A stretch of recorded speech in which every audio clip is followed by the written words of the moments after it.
Asa na? Gawa natin ngayon. Assemble tayo ngayon. 200 pieces. 200 pieces na symbol. Anong una do? 40. 40. Asa na 40? Dulo. Ano yan? Patingin? Transparent. Rating. Face cover. Oh. Doon mo kinuha sa ano yan? Sa box niya. Sa box na yan yun. May space. May space. Hindi, gagayahan lang natin itong ano. Itong mga drawing nila. Ayan, oh. Ito lang yung ginagaya namin. Wala kaming alam sa mga ano eh. Ginagaya lang namin itong ano eh, nasa drawing eh. Pag nagkamali, Pag nagkamali yung drawing, mali din kami. Kailangan ayusin nila yung drawing kasi ito yung sinusundan namin eh. Di ba, Leandro? Oo. Oh, di ba? Sabi ko, pag mali yung drawing, mali din kami. 40 do.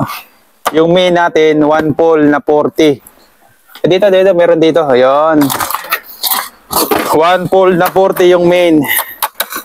Tapos, Limang 20. 520 ampere. 1 pole. 2, 4, 6.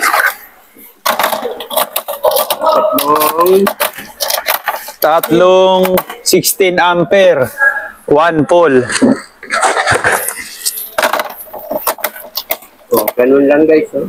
Tapos di na tayo magwa-wire. Gamitan natin ng busbar. Yung busbar, 1 pole 63 na 10 pins. Pasok mo lang siya. Yan. Pasok mo lang siya sa Mamaya na gilid. yun mo. Putol mo, may na lang yun. Mamaya ko lang putulan yun. Hindi siya puputulan. Marami putol.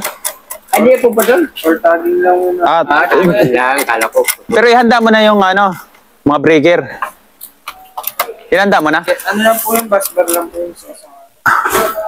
Walang putol siya o buo. Ano daw, huwag mo na daw putulan. Sige. Wala.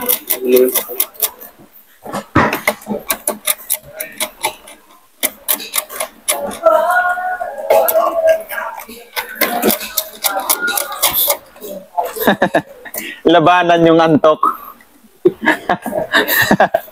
Hindi tokso, labanan yung antok. Okay, kailan lang. Yun oh. Tapos na, ganyan lang. Busbar, kaso may ano siya. Ito may space siya.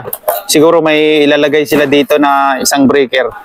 Or MTS. Yan. Tapos na.